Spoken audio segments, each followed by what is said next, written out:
Well, thank you so much, folks. Whoever drops the prime, obviously you're going to have to do that one. Anyways, if you're not dropping a prime, whatever, we're going to put on a show that's sublime. It don't fucking matter. But ladies and gentlemen, allow me to introduce such a multi-talented man to grace the studio.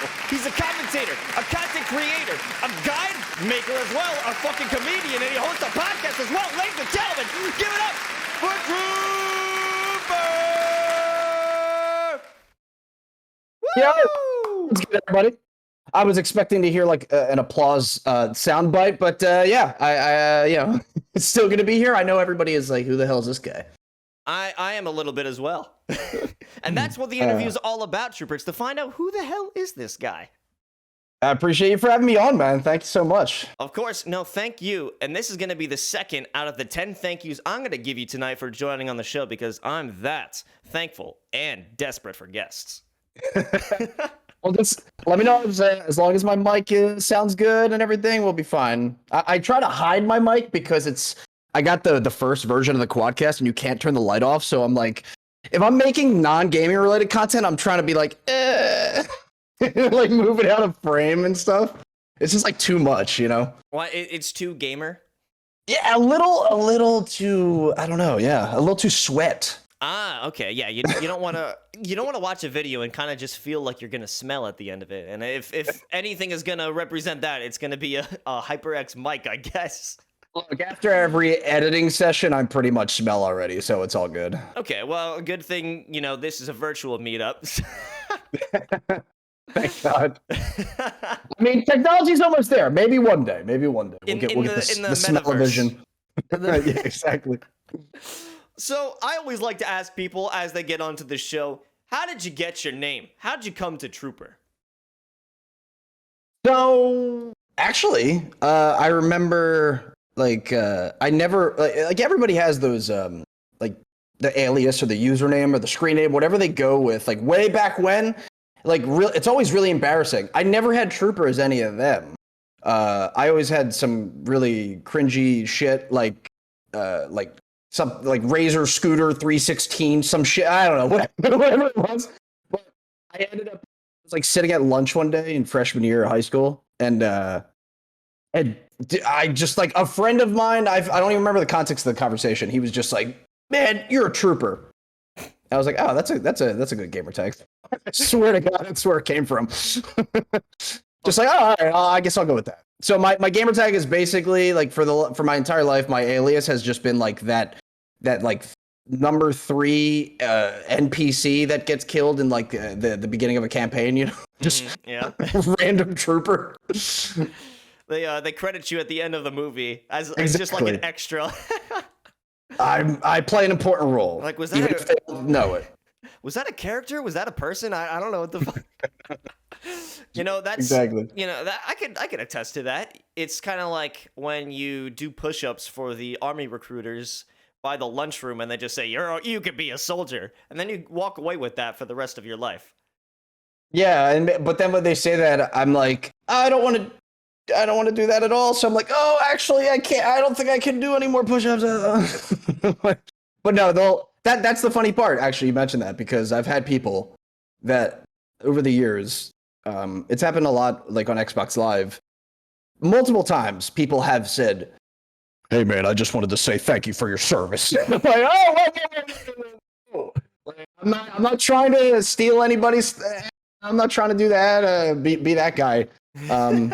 I've also, one of my old gamer tags was XI space trooper because every variation of just trooper was taken. So the cleanest I can get it without altering or adding letters in the word trooper was XI trooper. So a guy that I was playing with in a Gears match way back, I killed him a few times, and he was like, "Oh yeah, fucking XL trooper, you fat piece of shit." I was like, "What the hell, man?" I was so offended. Chill, man. Hey, that's Gears trash talk. I mean, it's some of the hardest hardest talk to deal with. I miss it, man. I just had a conversation with a friend recently. There's no more post-game lobbies now on games. It's a shame, man. That's where I'm not even gonna go there where it's like, oh, that's where men were born. It's just it was so much. It was like a better camaraderie. Is that the word? It's like Mhm.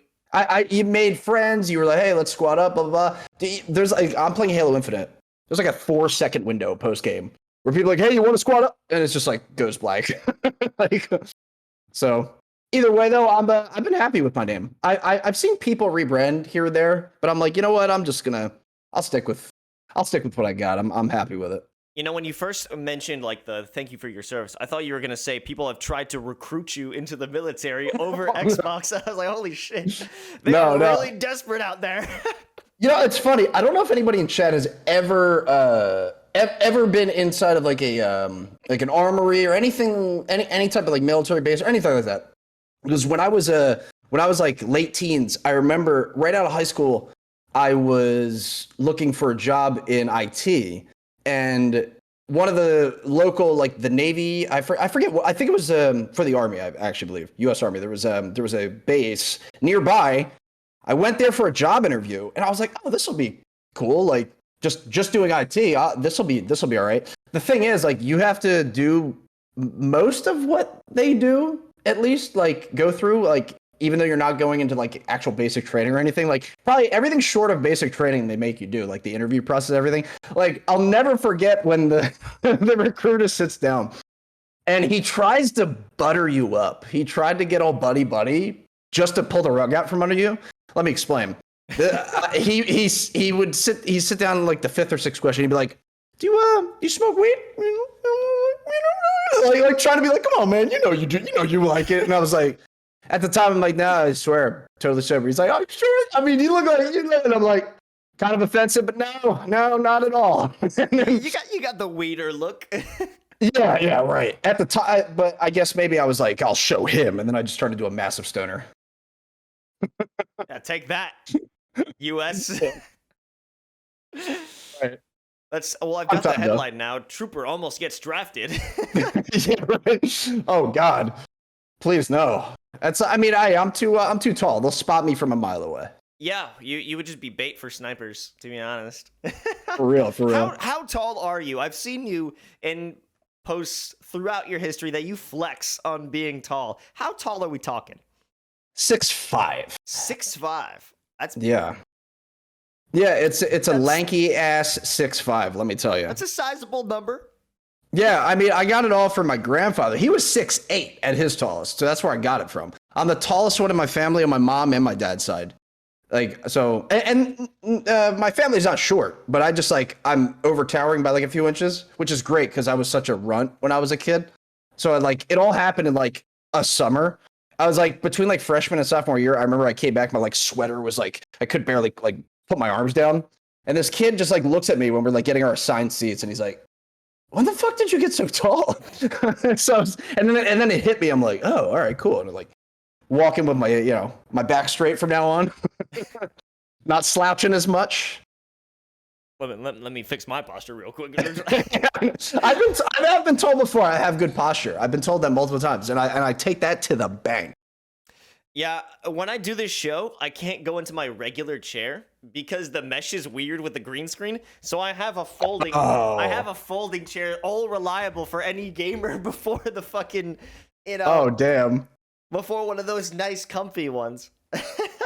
Yeah, we all started though on like those, like on like some either a wooden kitchen table chair, like we always. Nobody, like, it's rare that you jump right to the comfy seat, you know what I mean? Like, and even then you gotta do your homework pretty well. Yeah, I'm happy to have never bought a chair. I got my first one as a gift from my siblings. Nice. They gave it to me. And then I did a gig where they sent me 2 different chairs because they wanted me to sit in a chair that sponsored them. Then they got a new chair sponsor, and they're like, "Nah, fuck that chair. You're sitting in this one now." So I have 2 just gaming chairs for free. Oh shit, that's actually pretty good. I mean, well, you should have like a giveaway or something for them. But then like people are getting your swamp ass in the mail, which is that's like not a bonus. Not what do ideal. What do you mean? That could be valuable one day. I gotta hold on to. That's an investment. Yeah. It keeps increasing in value somehow. I don't know why. I can make that an NFT. Los's ass smell. God. Mint it. That might be the only NFT that I'm actually interested in, I must say. There we go. There we go. We got a buyer. We got a buyer. Oh. Yeah.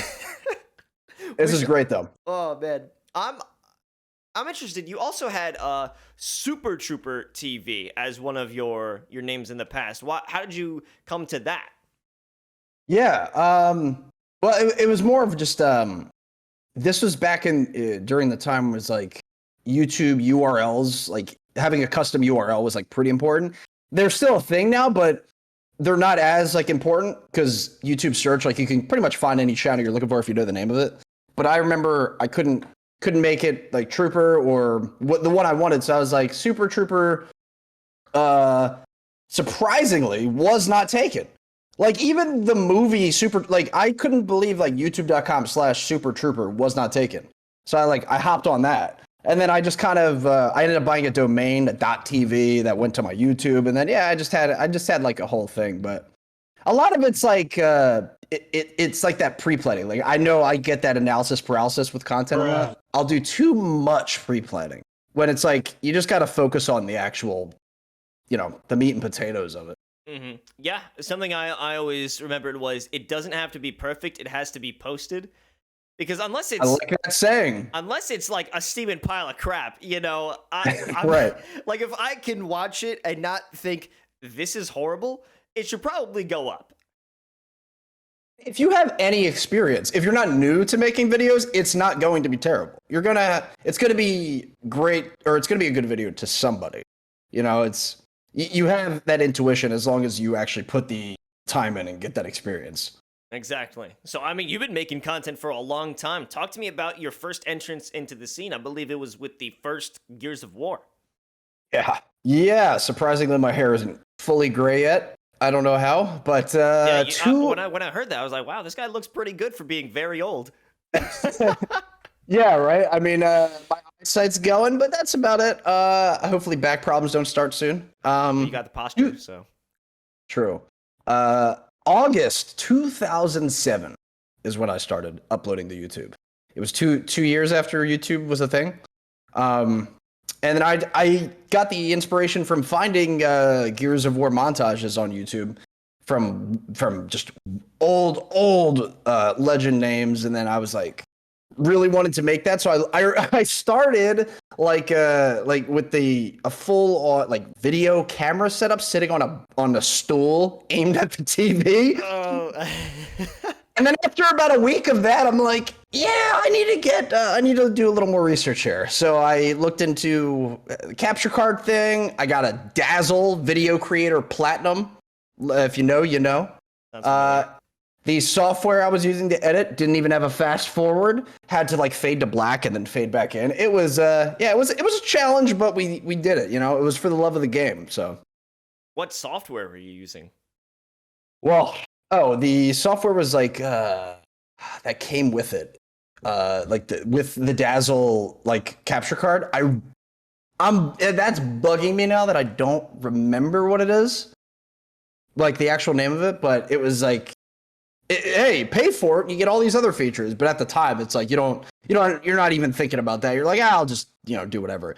It goes back to what you said. It's all about just not worrying about making it perfect, just getting it out there. And at the time. That I think that's the beauty of it. When people have discovered or realized, like more recently, like, hey, I want to make content about whatever. There's so many more resources out there to help you, guide you in the right direction, and all the information's out there now. Whereas previously, it was just throwing shit at the wall, seeing what sticks, and just learning the hard way for everything. So it's been exciting to just see everything evolve, but now it's like it's hard because when I started way back, now fast forward to today, I have to try and it's like trying to teach an old dog new tricks. I got to remember to stuff that's obsolete, and change up the way that I approach things. So that's probably been a little bit of a challenge, obviously, but you got to adapt or squander, really. Yeah, the first ever editing software that I used. It was a bootleg version of a bootleg editing program. It was something called Wondershare Filmora. and I didn't have. Did you have the watermark on the screen? I did have the watermark, but I had a workaround from some YouTube video that said, like, okay, go into airplane mode, enter these login credentials, because if you're not connected to the internet, it doesn't know they've already been used, but you can't go back online once you log in, or else it's going to have the watermark, so you have to do the whole process offline. That's frustrating. I mean, you got to do what you got to do, though, like when you start. Like, these are things where they might annoy you, but they're not as important as like when you actually have experience. Like those little things you might not pick up on as much, where it's like, yeah, I just want to make stuff. And by the way, I had to Google what that program was because it was bugging me. It was called Pinnacle Studio, which I don't know if anybody even knows what that is. But that's what got me like my first year or two, probably like a year. And then after that, I discovered the wonders of Sony Vegas and the crashing that comes along with it. I've only heard bad things about Sony Vegas. Yeah, I mean, I gotta say, I used it for a decade, like nonstop, and I just like within the last year and a half, I switched to Premiere, and I've been using Premiere religiously ever since. And I think a lot of that just comes to my workflow. Because I remember when I started editing montages, kicking it up a notch, I started getting into Adobe After Effects, learning that. But trying to Adobe and Sony, those programs don't talk to each other. So to continue your workflow, you have to like render stuff from Vegas to put it into After Effects, then render it from After Effects to put it back into Vegas. And then you're like, oh, now I noticed a typo. Go back into After Effects, re-render. Oh man, it's just like, now I'm just happy that I'm streamlining all like my whole process and just cutting down all of that like nonsense time. It's kind of annoying just thinking about how many hours I've wasted in the past just from like not knowing, you know what I mean? But we learn the hard way sometimes. That's why I just don't use After Effects. I'm like, fuck it. Is an extra hour worth 3 seconds of a cool effect? Is it really worth it? I get where I always had that thought too, but I mean, for me, it was like, what's weird is that I was so used to using, I probably picked up an After Effects in like, I want to say 2010. And because of Adobe After Effects and Premiere are not the same program, but they're pretty similar. So like I picked up Premiere pretty quickly because of that, because I had previous experience with an Adobe software. And I was like, all right, well, this is actually surprisingly easy. And plus, it goes back to what I said. The amount of resources out there now, if you want to get into content, it's all at your fingertips. Any program, any type of video, any editing style, any effect. I mean, literally, if you just know where to look, you can find everything. That's the beauty of today now. Yeah, it's so easy, but at the same time, I don't want to do it. Tough stuff, but going back to when there weren't as many resources is when you got into commentary. How did you get into commentary when it came to Gears of War? So I actually started doing commentary on YouTube. Like there was a channel, an old YouTube channel called Gearsopedia, and they uploaded community videos, community montages. They were probably, I think they were the most popular Gears of War channel.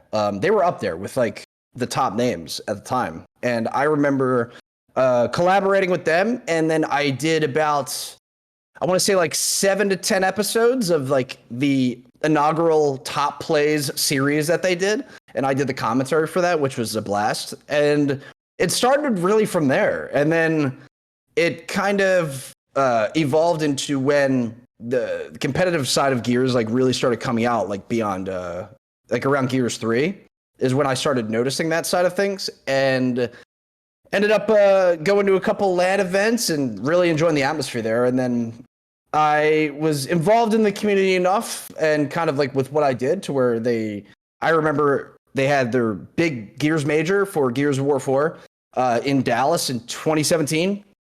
And I was like, I need to go to this. So I looked up online. I booked a flight, and then like that same day, like later that day, I get a message from somebody that said, hey, are you interested in coming to Dallas to commentate for Gears? And I was like, well, yeah, that'd be great. And funny thing is, like, I I didn't know how things worked. So I'm like, I already got my flight booked, so you don't have to worry about it. They're like, no. No, they're like, no, we'll pay for all your shit. I'm like, what? Like, it's just like, totally foreign to me. And then I ended up getting a refund for my flight, and the rest is history. But it was such a blast, and it's the kind of thing that I realize how lucky I am, because in 2017, I mean, comparing to where esports is now, I mean, esports is, we could agree, it's still in like kind of the early stages of what it could be. So back then it was a lot less than what it is now. So as it goes on, and after like the pandemic and stuff, I realized like how many more talent that there are now for different casts and different games. But it's such a shame that because of the lack of events, so many people don't have that LAN experience, which is like, I realize how lucky I was to have that time before shit hit the fan, because I have pictures of me like at a LAN on a desk in a suit, like actually attractive somehow. I don't know how they did it, but they did it. And some good Photoshop, now I guess. yeah, exactly. But now it's like it's a shame for so many talents out there that I see that are really good at what they do, and they're just like, I want to cast LAN so badly, and it sucks because there's so many less opportunities. That will change. I have confidence in that, but it's kind of like that gap now in a slight way, where you kind of have to just keep putting pedal to the metal until you actually get a good opportunity. Yeah, I've been fortunate enough to go to two different LAN events, attended one, got shit on. It was HCS in Raleigh. I got absolutely clapped. But I mean, it was a random pickup team. It was me, another caster, a guy who runs like the collegiate program at Bay State, and just another guy we randomly met. No practice whatsoever. Go in, get shit on. Sounds like my only attempt at competing in Gears. Me and three friends competed at the first ever Gears LAN event. Like, I feel like every story I tell makes me just sound like I'm 50 years old. And we ended up. That's fine. It was at Meadowlands in 2007. It was 2 months before I started making content. It was June of that year. We went out to the Meadowlands, and this was when they had a massive Gears of War and Halo event. And it was just, I mean, the atmosphere there was crazy. But we ended up going, and the first time we went, huge botch on our part. We showed up, 3 out of 4 of us showed up with wireless controllers. We misread the rules, thinking that was okay, like you could do the plug and play thing, but they wouldn't allow it. So we had to go all over town, like Walmart, GameStop. They were all sold out of controllers. So our only shot after, first of all, we got disqualified. Now we're in the losers bracket. So if we can't find controllers, we're out. This sucks, right? So the best thing that we could do, the only option, was we like hovered around like this team that was playing, and they got beat and they were done. So we're like, hey, could we like use your controllers maybe? They all got together in a huddle, and then they come back to like, yeah, like $250. And we're like, I mean, I wanted to play. I was like looking at my wallet, like a fly comes out. There's nothing. I'm like, oh, fuck, how are we gonna do this? I go up to my friends who were like pretty obsessed with Halo, and they were just spectating. I was like, do you guys want to do? And they're like, nah, I'm over it. So I was like so deflated at my first attempt at competing. And then the next time we tried to compete, which was for Gears of War 3, fast forward, I went there with close buddies of mine again, different people. We were cocky as hell. We were like, oh, we run shit on ranked. Well, we won't get beat. And then we got beat by a team of like middle schoolers, and their dad was their coach. Like, we got beat. And the worst part was my friends were so mad. They grabbed their controller and they were gone. They turned into a poof. And then me, I'm like getting my shit together, and then they're like all 4 of them and the dad reaching over the TVs like, put it there, man.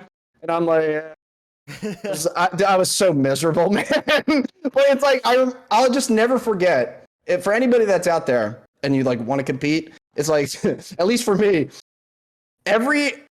like the whole event was great. The only time we were not having fun is when we were actually playing. So it's like that's kind of how lands end up going for you a lot of the times if you don't make it too far. That was exactly how it happened to me. I was just my hands were cold. It was cold as hell in the convention center. I wasn't gonna play right if I'm not under the right conditions, Trooper. It's not gonna work out.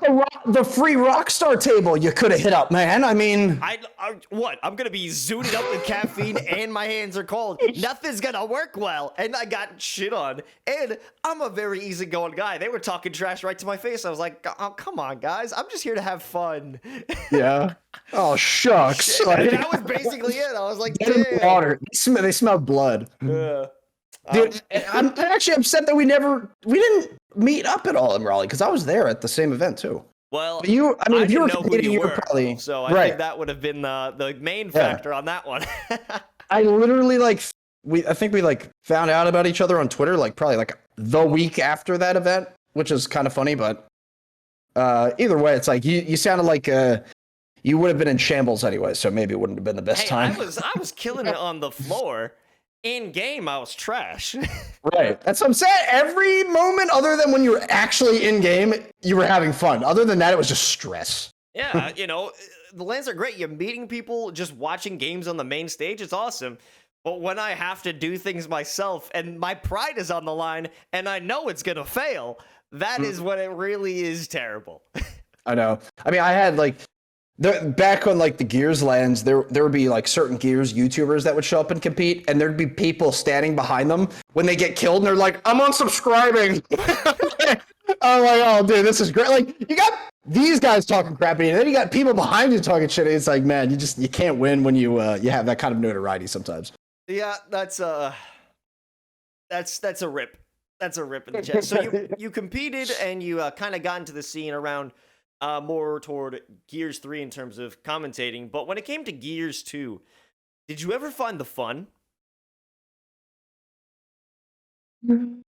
So you're referencing my first ever on-camera video that I've ever did. So for those that are for the uninitiated, I started making Gears montages. I was never on camera. It was just straight up just gameplay and music. Linkin Park, you know how it is.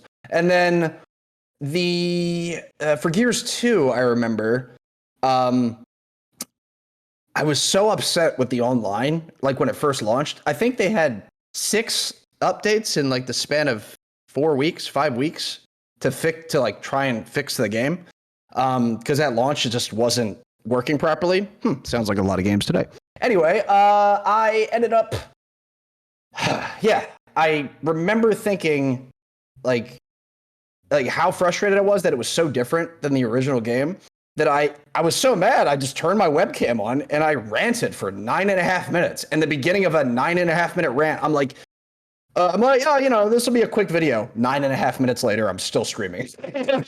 So I ended up, I remember saying that they must have shipped the game without the fun. The fun is sold separately in this game. Where the fuck is the fun? And that quote, I mean, there's people even today, and this is back in 2007, people even today reference that, but they're like, dude, that is your best video. And I'm like, that's embarrassing for you to say. Because it's literally the first one I ever made. But what I love is that it resonated with so many players at the time. And it's it kind of, that's really where people started to, once they saw that, they're like, you should do more videos like this. And then I did a small follow-up video. And then I realized I'm like, oh, maybe I should make a separate channel where I do comedy videos. And then just went off from there. So I think about that constantly, man. Constantly. Where I'm thinking, what if Gears 2 was good? What if I liked it a lot when it first came out? Would I never have started making YouTube content like I am? Or like I ended up doing? It all started from just being passionately angry at a game. But back then, you could get away with something like that. But now it's now there's definitely a nuance to it, I feel like. But back then it was the Wild West, you know? Mm-hmm. Yeah. Yeah, people were just putting up whatever the fuck. I mean, you were in a baby crib back then, so I mean, you don't really know, but No, I fucking love Gears too. When I saw that video, I was like, what Yeah. the hell is Tyler talking about? This game is great. But when you Right, mentioned right. the flashbangs or the smokes, I was like, yeah, no, that was bullshit. That was Yeah, bullshit. yeah. The smokes that cause you to ragdoll down the stairs was so brutal. Me and my friends, we ended up making a series of videos where we would play a map, and then we would tag our smokes like throughout.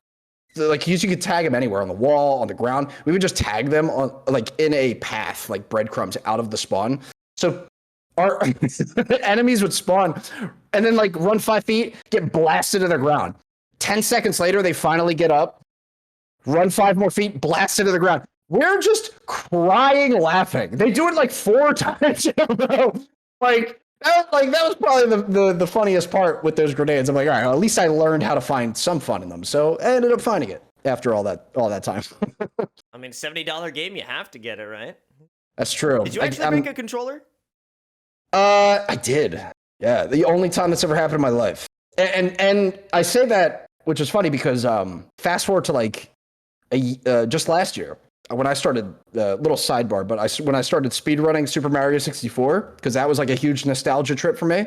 I remember getting really frustrated, and there are 2 clips of me. I could probably dig and find them where I almost did. I took the controller by the cord and I almost tomahawked it into my floor. But I was like, all right, calm down, don't be that guy. But when it happened with Gears, man, it was just like I remember. It's so weird how it happened because Gears 2 had come out. I was playing the game, and obviously it was like reluctantly because it's like that's the new game, you got to play it, but it was not up to par yet in terms of how everybody was enjoying it and just different problems or whatever. So I remember getting so pissed at that game, so frustrated. I turned it off and I was like, fuck it, I'm going to play Gears of War 1. So I throw in the Gears 1 disc and I'm still boiling. Join a ranked match. The first ranked match I joined was Fuel Depot. And in Fuel Depot, you have to, the way the map's set up is you have to run straight out of the spawn, and then there is a semi-truck, like the back of a semi-truck that you can climb into where the sniper is spawned. And the way it works, you have to like climb up into it and then run to it. So if somebody beats you to like climbing up into the truck, you're not getting the weapon. Like they got it before you. So I remember spawning. First match, first round, spawned, run to that truck. Guy cuts me off and gets in the truck before me. And I said, God damn it! And it just, dude, I just lost it. And I threw the controller across the room like a football. It shattered. And I felt so stupid because I'm in the basement, right? I'm playing in, I'm still living at home. I was in finished basement and hear the footsteps upstairs. Like marching over to the basement door. My mom comes halfway down the stairs and she's like, "What happened?" And I'm picking up like the Y button, the B button. I'm like, just don't worry about it. Just go upstairs. Dude, I was so embarrassed, man. Like I made sure to never let that happen again. But like I said, I almost did last year. But that was a one and done deal for me. I'm like, I never want to feel this stupid again. Because you immediately regret it. You immediately regret it. All the time. Because I think Nerf needs to that thing, you know? Nerf needs to invest in a line of controllers. I think this would help our rage quite a bit. What I do Just whenever I bounce get mad is I know I can't throw it. What I do, I grab the handles and I'm just like, ooh, ooh. the plastic, like please stop. It's like you're choking. It's like you can hear the plastic cracking. But I've made sure I haven't broken any controllers unless they're already broken. Like if there's any joystick drift, I'm like, yeah. I mean, well, that was that's what. Well, yeah. At that point, I mean, the controls almost broke at that point. But I mean, I was so surprised how mad I got because I'm like, all I wanted to do was like, I'm just gonna play Gears, snipe, do my thing. Guy like cut me off, and I just lost my mind. Like what? Like I was still boiling over. That's how much that game got to me. That game. There's 2 games that I recall that really, really push my buttons: Gears of War and Madden. And I haven't played Madden in years because I did not like who I became when I would play Madden. That's a fact. Who were you when you became Madden? I mean, just Or you when you played Madden, whatever. Way more angry than Gears. Way more. Because Madden fucks you over. Like, if you've ever played it online, you know it just screws you over. Like, if you know what I'm talking about if you've played it. Like, it'll just, if the game doesn't want you to win, you're not winning, right? Because it's a simulation-based game. Me and my roommate, my old roommate, we had a theory. We're like, the game already decides who's going to win before the game starts. So, like, once you start getting the bullshit towards you, we're like, all right, whatever. Like, you realize, like, there's no turning back. Like, I gave up playing that game because of that. Like, and the thing is with that kind of a franchise, you know, when there's no competition, I mean, that hurts. That hurts the quality of the games, you know, that deal with that. Like, I think competition's better in that aspect, you know? 100%.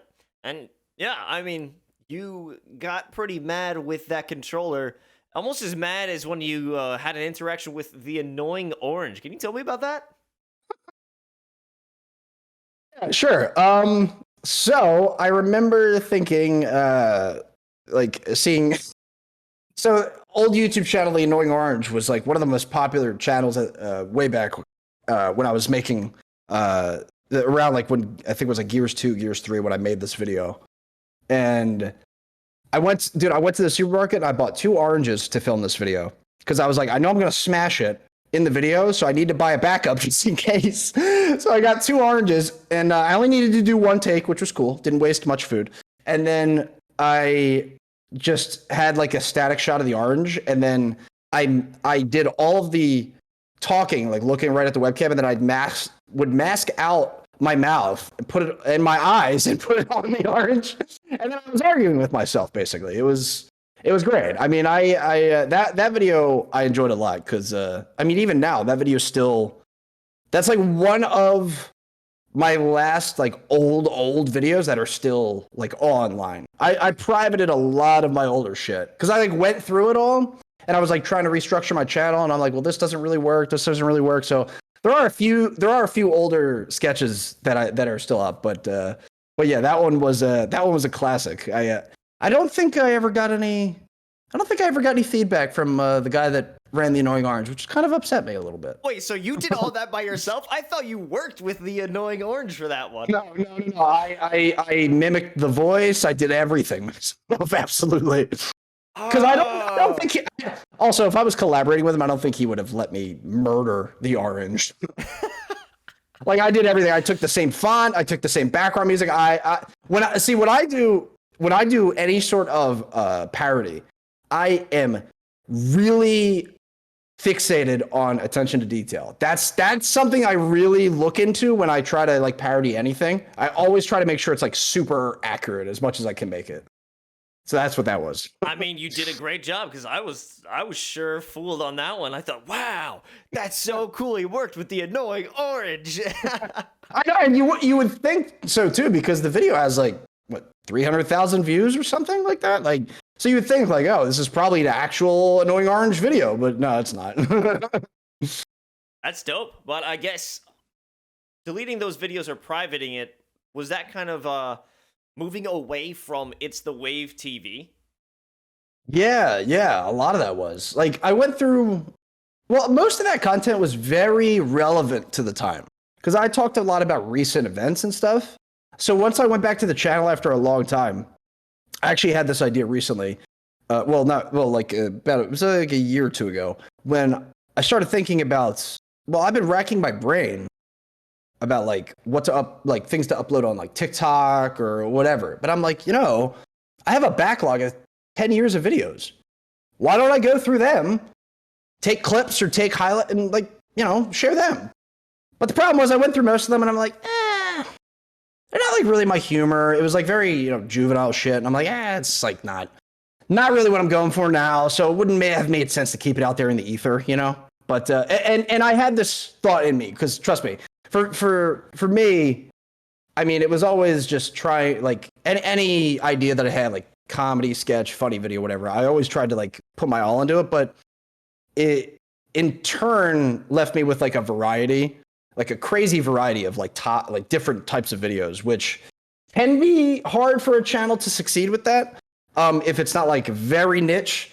So I remember just going through a lot of that stuff, and you know, I remember having this thought that thinking, well, it's tough for me. It was tough for me to private the videos because it's almost as like not deleting them, but privating them just so I could still at least have them. But I remember thinking that these videos have served their purpose. Like they're so old.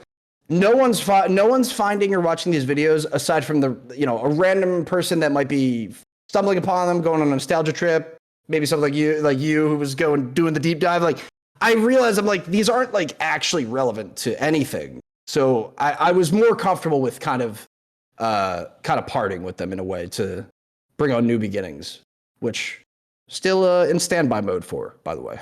Is that the same story for all the waste book? Yeah, same thing. I mean, well, most of the old waste books some of them got copyrighted and different things, so like for music or whatever reason. So I think it was, yeah, and most of them, or I think at this point, I think all of them are privated. I'm not sure, but most of them definitely are. But man, I think it was 130, roughly 130 episodes I did of that show. But that was spanned over 7 years. Like, because I took hiatus off YouTube here and there. Like, I should have had way more episodes than that. But it was, I think, just the work that went into them and stuff. But I was pretty happy with it, though, man. It was something that was organic, something that a lot of people enjoyed, and that I enjoyed doing. But after a while, I got burnt out, dude, because having to look through submissions, like, the idea of the show was like, all right, let's try to find the worst social media posts or just like the most insane posts or just the worst. And like my brain felt like mashed potatoes after like going through these, like a lot of these submissions. I'm like, I don't want to do this anymore. Like, this is just like these people are just like driving me up a wall. Like, so it was a mix of a bunch of things, but I kind of grew out and moved on to other stuff, and I ended up doing a podcast for 18 episodes for it, which I thought was pretty cool too. So talk to me about that podcast. How did that go? What was it about? A lot of it was like more kind of me. Like, I remember having this thought for like a few years. Like, should I turn my biggest series into a podcast in some way? That might be the better way to kind of get it out to people. And I ended up like, it was January 1st, 2020. And I was like, fuck it. I'm just gonna, today's January 1st. Fuck it. I'll just start today. And I like went in with like no plan. And I just basically ranted or, talked about whatever for an hour. But a lot of it came down to just like things that were, went viral that week, talking points online, just trending topics, all things like that. I went 18 episodes on that, but I ran out of steam because it was just me like filming the episode and then editing the episode, editing clips from the episode, like 3 to 5 clips, making 3 to 5 thumbnails. By the time I got all that done, it was like the day for to record the next one. So I'm like, man, this is actually taking up like all of my time almost. So I ended up putting a pin in it. But that pin has been in it for, a year now. So who really knows? I always think about hopping back on though. So you never know. I mean, you could just hire an intern at that point, get them to do all the dirty work and say, well, you could work with an established esports personality. It's funny that you brought that up because I remember thinking how I know for the longest time I wanted to do everything myself. It wasn't until recently that I actually was more comfortable with the idea of like getting help from people to do certain things, which I haven't really done, but I'm just more comfortable with the idea of it because before I was always like obsessed with, I want to edit my own stuff, film my own stuff. Like I want everything to be 100% me because I don't know. I had like a weird distrust for people. I'm like, well, it wasn't even that. Distrust is like a weird word. It was like more of, it was actually more insecurity on me because I was worried about having somebody do a video, me not liking it, and then like try to be picky. And it's like, it didn't feel, I didn't want to do that, which is weird, right? Because if you're paying somebody, you know, naturally you could be like, oh, could you make revisions? Like, this is just how business works. But for me, I don't know. I had like this weird sense of like, I want to be you know, just kind of do everything myself. And, you know, it worked for a time being, but then, you know, that just honestly leads to burnout, bro. It really does. Especially when you're just trying to do too much. I mean, that's the exact reason why you put the pin in that podcast, so. Exactly. I mean, that's always the problem. You know, I think because of how I started things, I've always done like whatever idea I want to do. But now it's like, I realize that doesn't work as well. So I've branched out into like making very specific YouTube channels. So now I run like 4 or I think 5 YouTube channels now. At the moment, that just basically my way to diversify my content. But it's still a challenge though, you know, because for people that have their sole focus into one channel or maybe like a second channel, whatever they have, it's so much easier to get immersed in your work, in the topic, and in your future videos and what your goals are. But for me, like, I'm running into the problem where I feel like it would be feasible, but then it's like you work 2 weeks on a video that was supposed to not take that long, and then you finally get it done, and then also you're like, all right, now I gotta, this channel's, I've been neglecting this one. Let me start working on stuff for this. And then it's like, it's just a weird cycle where it's like, it's actually hard where something is going to get neglected if you try to do too much. So I think that's why a lot of times it's like, it's just so much better to really just kind of hone in on what your actual strengths are or what you really, really like to do. And just try to focus on that, because I know everyone's like, oh, what's going to get more viewers? But I mean, really, like, it might sound cliche, but the reality is you're not going to last if that's your only goal, because it's a passion thing. Like, that's the thing. Like, unless you actually do pop off and start making real money, what's going to keep you there sitting, editing, working on stuff late hours into the night, it's going to be just the love you have for it, and just as long as you enjoy doing what you're doing. So, I mean, yeah, that's why I put in the dumb hours going on airplane mode on a bootleg version of a video editing software. Yeah, you know, because I gave a shit about the stupid YouTube videos that I made long ago back in college. So, I mean, even enough to look up YouTube videos on how to do a certain thing in Premiere Pro, because I like give a shit enough to commit to that. Yeah.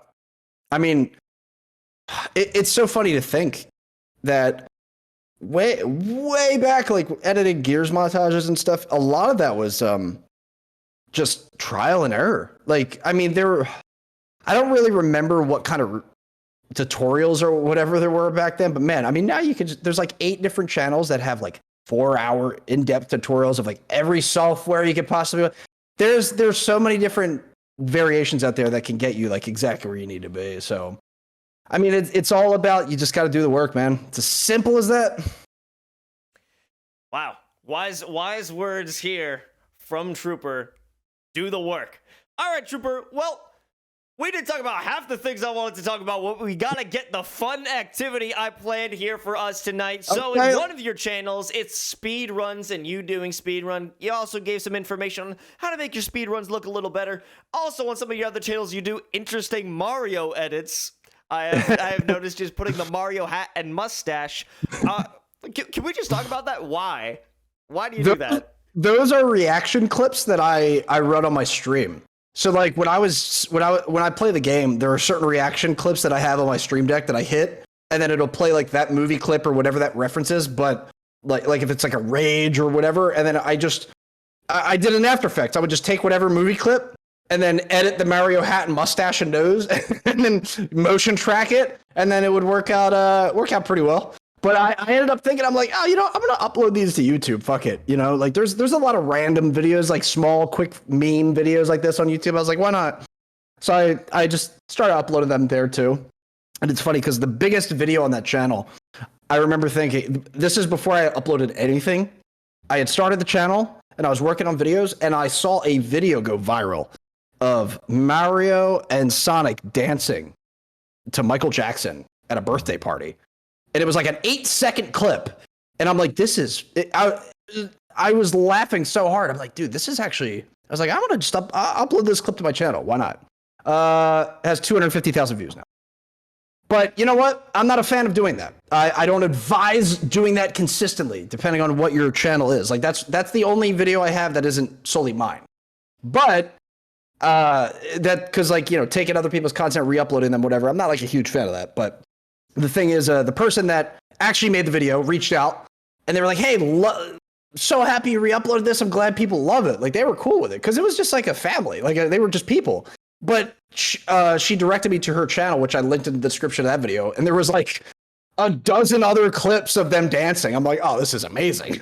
So, but it's funny because my channel now has 700 subscribers, and most of that traction probably came from, if not the YouTube shorts I tried, probably most of it came from that video, which was crazy. A banger. But I'm like, but it's like, I mean, what am I has built his success on the backs of other creators. I mean, pretty much. I mean, what? My whole tenure of waste book. I was making fun of other people's posts, so it's kind of in the same vein in a way. I guess you find a way to make things unique. But yeah, I mean, it's I've been having fun with it. It's just kind of taking myself back to like a game that I grew up on, and a lot of people, like people that are listening out there. I know you've read this tweet. I know you even had this thought where you're like, oh, I have so many games. I just don't want to play anything, or I don't know what to play, or I don't know what to stream, or like streaming is frustrating because I'm not having fun. Like I was in that same boat. And the thing it comes down to is like have a goal on your stream with whatever you're playing. Now that could seem a little less interesting when you're just like grinding ranked. But if you like let chat know like, hey, we are going for this rank specifically, blah, blah, blah. Like at least it gives everyone something to be a little invested in. Like for me, I was like, I'm going to just try playing Mario 64. And I started looking at clips of like skips and glitches that I never could dream of doing when I was a kid. So I was having a blast with that, learning things. And I was like, I wonder if I could actually like put these all together in a speed run. And then it just like went from there. But it was such an organic thing. But the thing was like with speedrunning, I had a goal. I was trying to beat the game within a certain amount of time, like under an hour. And I mean, my stream had so much activity throughout last year because so many people were invested in that. And I think a lot of that comes down to like, obviously, if you're not having fun with your stream, I mean, other than your diehards or your friends, yeah, people aren't going to stick around. So like, don't be afraid to venture out into a genre or way back into like some retro games or something. As long as you're having fun, people are going to stick around. I trust me on that. Okay, well, let's try to have some fun here on Late Night with Los. We're going to do a bit of speed running. I'm not up to speed with you when it comes to glitches and skips, so we're going to do something a little more easy, a little more friendly for me at least. I'm going to need you to head over to Wikipedia because we're going to go to a random article, and it's going to be a speed run to see who can get to Mario 64 first. Oh, I love this idea. I love this so much. Okay. So all right. So homepage of Wikipedia, you said. Homepage of Wikipedia. We're going to both hit random article. Should I share my screen? I guess not. I think share your screen because I'm going to have mine over here. We could just do a little screen share on this side. I mean, unless you got some crazy shit going on that screen. Okay, there we go. I'm good. There we go. All right. I'm going to have a little less room here, but that's fine. That's okay. I love this idea. I've not done any Wikipedia speedrunning, so I'm looking forward to this. Okay, so So how does it start? I think just click on the center globe, right? Oh, is that? No, it's not clickable. Just search anything maybe. And then on the side to the left, it should say random article. Oh, bam. Okay. I got an album called Maybe It's Me. Okay, I think I've already been sitting on this one, so it would be unfair for me to continue to do it. So let's hit it 3 times for random article, and then we go. How does that sound? I'm down for that. Okay, I forgot where random article is. Okay, hold on, I gotta... All right, so I'll do 1, 2, 3. Okay, I've got... What the hell is this? Raid Forest. So we're going from here, right? So we got... only clicking links, right? Yeah, only clicking links. Jesus Christ, man. I mean, I'm screwed. I like a politician. Now I'm looking at soccer, football. Wait, Indochina? Oh. All right, this is gonna be tough. Hold on a second. South Asia. I feel now I'm regretting not trying this before because I would have had some tactics up my sleeve. I got to Asia. I'm going up. Once I get to Japan, it's over. I'm screwed, bro. Teams game? No. Empire of Japan. Okay, there we go. Yeah, you've got this. And Can you do Control F? Is that allowed? I mean, I guess if you want to. Because I'm looking for specific words.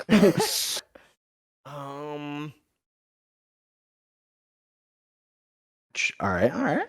Hold on. Oh, we're on our way. Come on.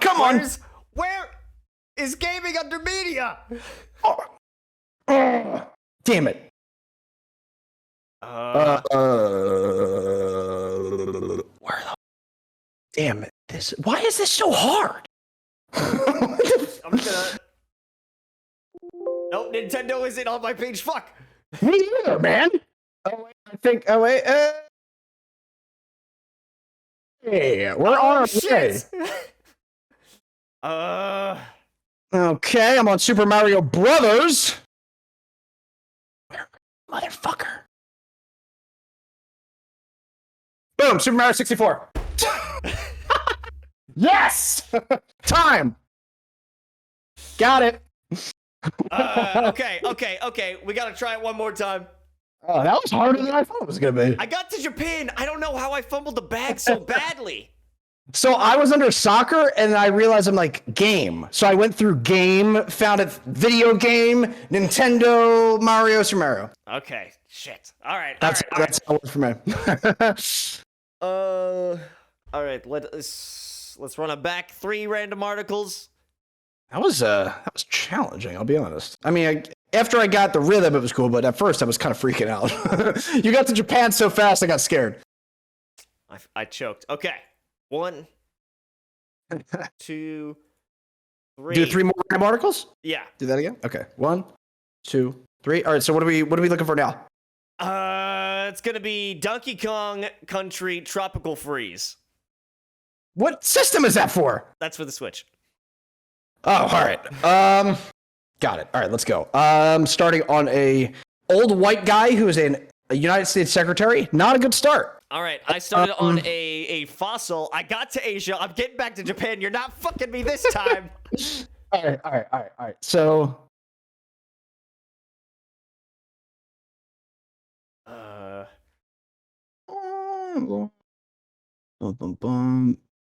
Oh, dude, I might be fucking screwed here. I mean, that's what you said last time. I know. I feel like that right now. All right, so I United States, I guess. Shit. Oh, I got into China. How do I even? It's gonna be rough. Most popular, did it. Oh my god. How do I get so close yet so far? That's what it feels like, right? I'm looking through American culture. I might get there. Let's see here. Wait a minute. Sports in the United States. I may be onto something.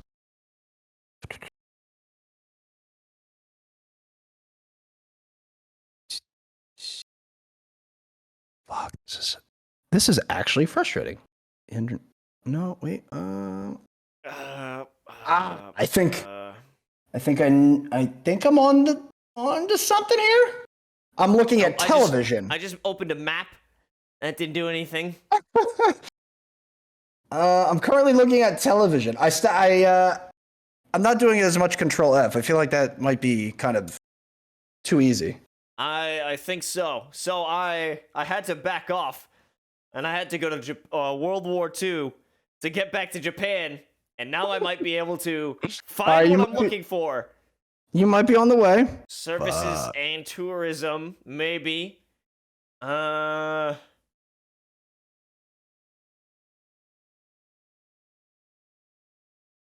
there we go.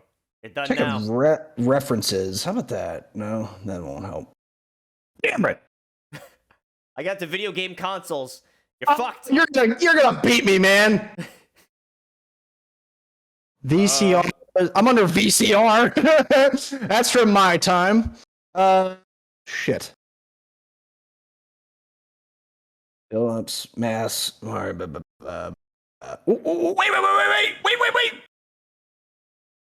Oh, damn. I thought I was going to get a little connection here with that old Philips video game system. Nope. Okay. Come on. I'm in video game consoles. I gotta find something. But it's just talking about pieces. Oh wait. Oh. No, it's just a picture of a Switch. Bro, this is hard. How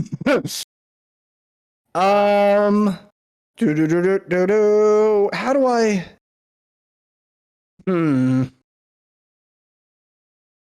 Feel like I'm right. I'm so close to bridging the gap here. There's gotta be a video game somewhere on here. Video sharing? Oh, I got the Donkey Kong. Oh, yeah, I'm fucked. Wait.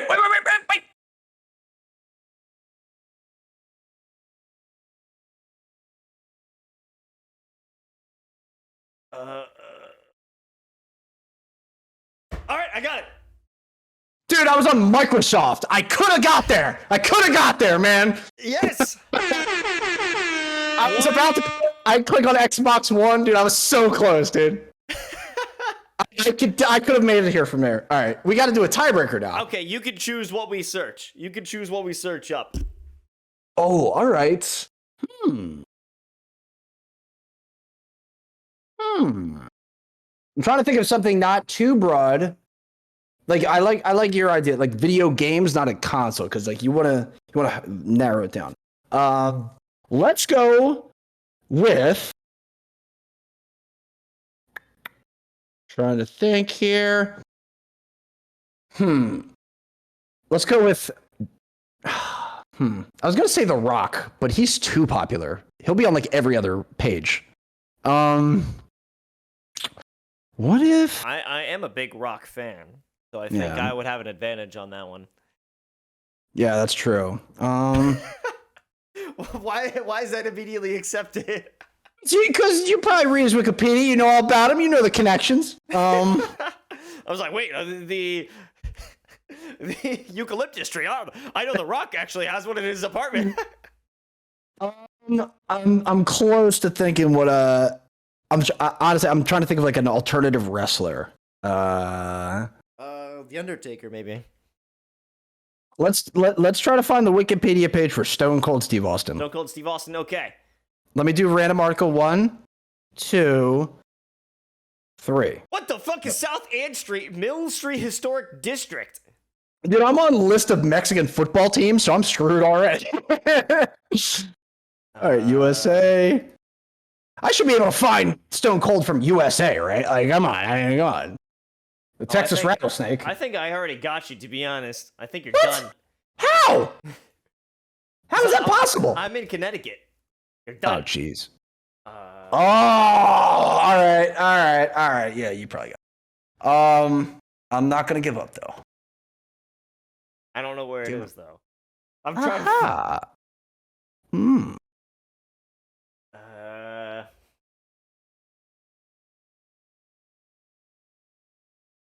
Come on. Wait. Oh, wait.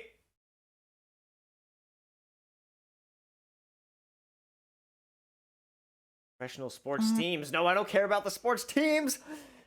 Where's the WWE? I'm under. Oh, dude, dude, how am I not there yet? Television. Summer Games? Ha! We are currently under wrestling. We're almost there. Hmm.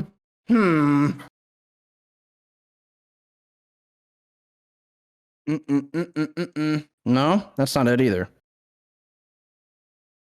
This isn't. I need to. Oh, wait a minute.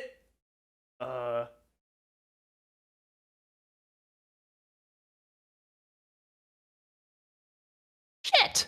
This is gonna be hard. I don't know if I can get there from here. I think I can. I'm so close, but so far. Like, how do I? No. Wait. No. Wait. I'm. Wait a minute. If I can find. Yes, Kurt Angle. Okay. Oh, come on! You're a genius! I didn't even think of that. Kurt Angle. That's such a good idea. Oh man. Was he a champion? I don't know. Jeez, I am screwed.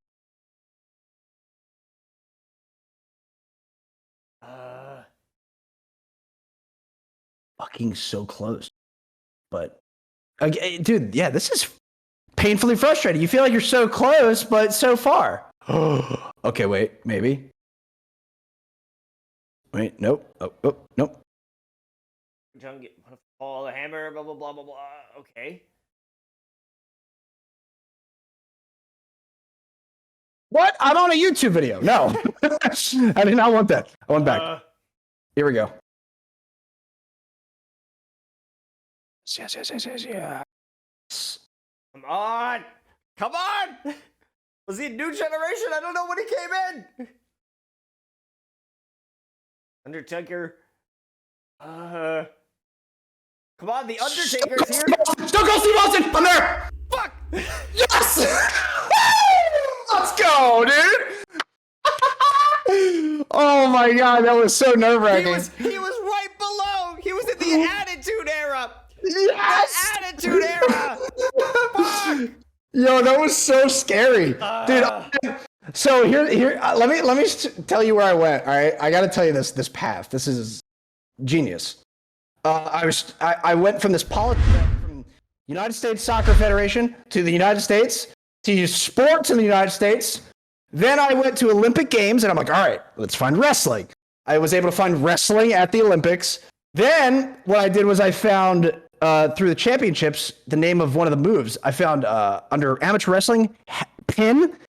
Then I went to half Nelson, then full Nelson, then do professional wrestling, and then found Stone Cold Steve Austin. It was like a little. Gotta follow the breadcrumbs there. my breadcrumbs were good, but I was just struggling to find it because what I started was with what? Herkimer County, New York. Went to New York, found Connecticut, went to mixed martial arts based off of their sports, went to combat sport, went to the freestyle wrestling Olympics, went to Kurt Angle, got to the WWE Championship. I can't believe you couldn't get there from Kurt Angle, bro. I'm upset about that. You think I'm not happy about that? Well, then, I mean, they have wrestled before. I feel like you should have been able to get there. Yeah, I could have if I. You got lucky because as I scrolled down under professional wrestling, there is a photo of Stone Cold versus The Rock, and I was able to click his name. It's like that helped so much. Because it was deep in there in the development territories. Dude. What the fuck is that? Oh, those are like the old school like wrestling regions and stuff. But you totally could have got the Stone Cold from there. Yeah, I fumbled the bag yet again. Damn. A classic. All right, get rid of your screen. I don't want to see it anymore. All right. You got me. GG's, bro. GG's. I'm addicted to Wikipedia speedrunning. Thank you for that. Super. Well, thank you so much for joining us here on Late Night with Los. You're the Wikipedia search champion, winning the best of 3. One last question for you, Trooper. Where can the people at home find you? You guys can follow me on Twitter at trooper_.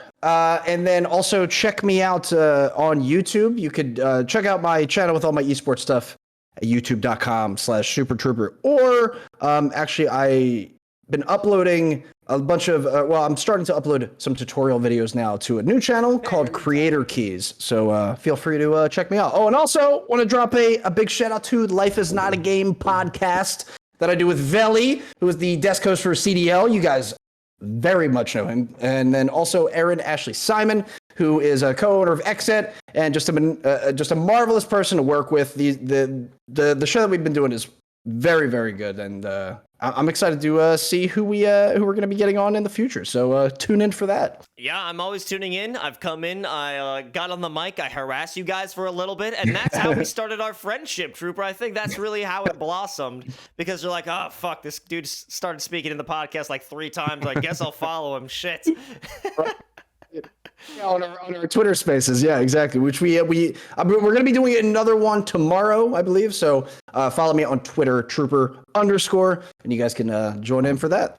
Yeah, well, I'll certainly be joining there. But thank you so much, Trooper, for joining us here on the show. Late Night with Lowe's, bringing it back.